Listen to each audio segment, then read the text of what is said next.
Hola y bienvenidos a Sabueso Financiero, el podcast. El día de hoy vamos a hablar de un libro titulado Menos costes, más rentabilidad, tu camino hacia la gestión indexada. Este libro está escrito por Unai Ansejo, que es fundador o cofundador de Indexa Capital, un robo-advisor, un gestor automatizado de inversiones de España. Y pues este libro me parece bastante interesante. Es un libro que es prácticamente para quien va iniciando en este mundo. Y antes de continuar, recuerda que en este espacio del podcast de Sabueso Financiero hablamos de una manera más relajada sobre finanzas, inversiones, marketing, emprendimiento y muchos temas más. No olvides suscribirte y visitar nuestra biblioteca financiera en sabuesofinanciero.com. Y bueno, como te decía, este libro está bastante interesante si vas iniciando. De hecho, aquí lo dice en su contraportada: un detallado repaso sin presuponer ningún conocimiento previo a todo lo que debería saber un inversor para poder invertir su dinero con las mayores opciones de éxito posibles. Menos costes, más rentabilidad muestra cómo la indexación es una de las mayores invenciones del siglo XX.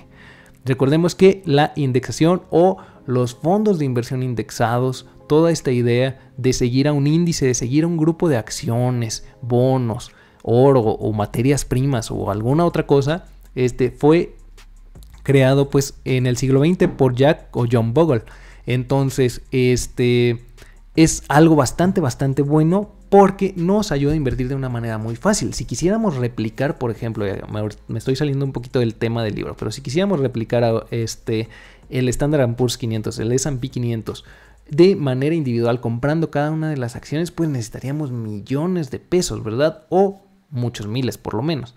Porque para que tuvieran los pesos adecuados en cartera se iría a millones seguramente. Entonces, poder comprar un ETF, que por ejemplo en México tenemos el IVV peso, que cuesta más o menos 80 pesos, pues está bastante bien, porque con eso ya vamos a tener una representación del rendimiento que da el índice S&P 500. Pero bueno, ¿de qué va este libro? O sea, realmente a mí me gustó mucho. Vamos a platicar qué fue lo que más me gustó, lo que no me gustó tanto, y pues si vale la pena que tú lo leas, por ejemplo, o si va con tu estilo de inversiones o va en contra, y tal vez sería muy bueno que lo leyeras. En cuanto al índice, ¿qué nos habla? Pues nos da una pequeña introducción sobre qué es la gestión indexada. Después de ahí se va a una parte 2 donde nos habla el capítulo 2 sobre la gestión activa versus la gestión indexada. Vemos cómo, de hecho ya lo hemos hablado en el canal, pero vemos cómo fondos de inversión de gestión activa donde hay personas detrás gestionando y decidiendo en qué invertir, generalmente a largo plazo tienen menores rendimientos que un índice como tal o que el índice contra el cual están peleando. Esto sobre todo en mercados más organizados como lo es el mercado estadounidense. Podrá ser que en algunos mercados menos organizados de países emergentes sea o exista más valor en la gestión activa. Esto es algo que debemos de tener. ¿Qué parte? Pues bueno, a mí no me gusta tanto, pero si tú nos estás escuchando desde España, pues a ti te va a servir mucho. Nos habla sobre comparativas de fondos españoles o comparativas de fondos de bancos españoles. Digo, esto lo podemos aplicar o tropicalizar a nuestro mercado, a nuestro país en particular. Obviamente aquí pues está enfocado tal cual España, y por ejemplo España tiene un beneficio fiscal que no tenemos en México, por ejemplo, sobre los fondos de inversión, sobre los traspasos. Podemos pasar de un fondo de inversión a otro sin pagar comisiones. Eso lamentablemente pues no lo tenemos en México. Después nos habla de por qué la gestión automatizada pues es buena. Obviamente, esa es una de las cosas que también no me gustó, pues él es creador de este robo-advisor o de esta empresa que gestiona portafolios automatizados, pues obviamente le va a dar mayor peso a esto. Pero que sí podemos tomar algo muy bueno: esta automatización, ya definir cuánto vamos a invertir cada mes y hacerlo todos los meses, que sea lo primero que hagamos en al recibir nuestro salario, ¿verdad? Entonces, eso sí es algo bueno que debemos de tomar en cuenta al momento de hacer automatización. Entre más fácil sea todo esto, más fácil se nos hará invertir y pues con el tiempo llegaremos a tener mejores rendimientos. ¿Por qué? Porque también tal vez podemos ahorrar más cada vez porque nos estamos dedicando de una manera más fácil a nuestro trabajo, a lo que nos dedicamos principalmente, y esto que se haga de manera automática nos va a facilitar mucho la vida. Habla sobre esta parte en el capítulo 3. Luego, el capítulo 4, sí, nos menciona sobre los riesgos que existen al invertir al invertir en general y sobre todo invertir de manera indexada. De hecho, aquí habla más precisamente de los riesgos generales. Creo que esa fue, una de las partes que le faltó. Los riesgos que debemos de tener también en la gestión indexada. En la gestión indexada también hay riesgos. Si te gustaría que habláramos sobre esto, déjamelo saber en los comentarios. Nos habla sobre nuestro perfil de inversionista, cómo elegirlo. Ya sabemos que todas estas empresas nos hacen un perfilamiento.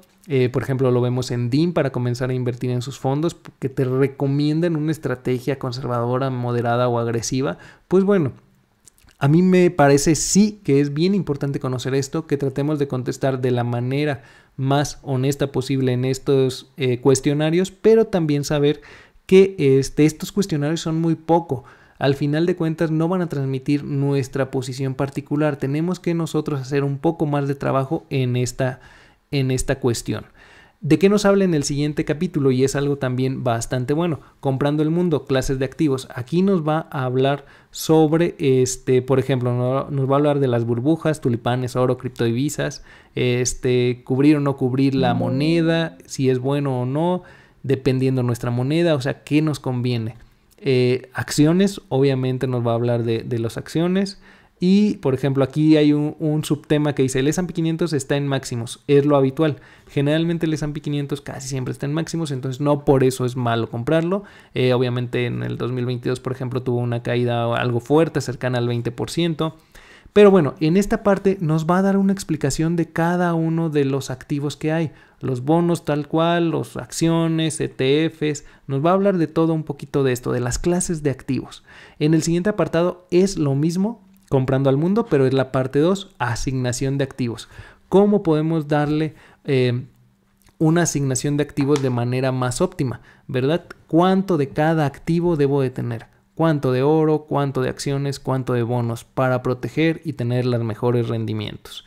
En la tercera parte es la selección de fondos indexados. ¿Cómo elegir un fondo para replicar? Ya que conocemos los activos, nos va a dar cómo elegir los mejores fondos o ETFs, finalmente son lo mismo, cómo elegir los mejores fondos de inversión que nos van a largo plazo nuevamente generar mayores rendimientos. Sí, aunque sean 2 ETFs o 3 o 5 o 10 que siguen al S&P 500, pues lo hacen de manera diferente. Finalmente hay un equipo gestor detrás y una empresa detrás que cobra ciertas comisiones. Entre menos comisiones paguemos, pues bueno, eso ya de cajón nos va a ayudar.